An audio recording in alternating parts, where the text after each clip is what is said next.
taga-ano niya, taga-guide, ganyan, yung taga-support, hype man ba tawag doon? The kind of love that I have for David is, ano siya, hindi agad-agad. Pero nung na-reach na namin yung level of friendship na kailangan namin to make the partnership work,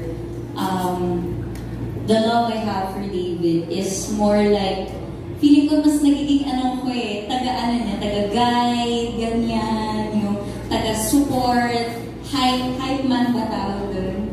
Na-experience ko yun na nag-Canada kami, nag-Sparkle Tour kami sa Canada, na parang I really went out of my way to support him on stage, as we all know na medyo mahihayin ang ating Ginoo. So, yun, I think it's more of that. It's more of showing my support sa kanya, sa abot ng makakaya ko pag magkasama kami, para mas mag-work yung love team namin.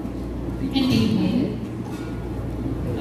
For me naman, reciprocate dun sa support na binibigay niya sa akin. Hindi naman niya kailangan talagang supportahan ako, but she still does.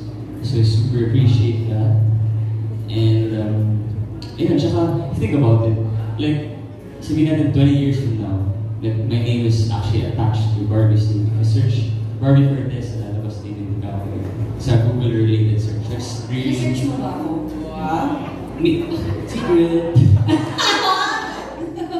Secret din mo. Diba? So, yes, I truly value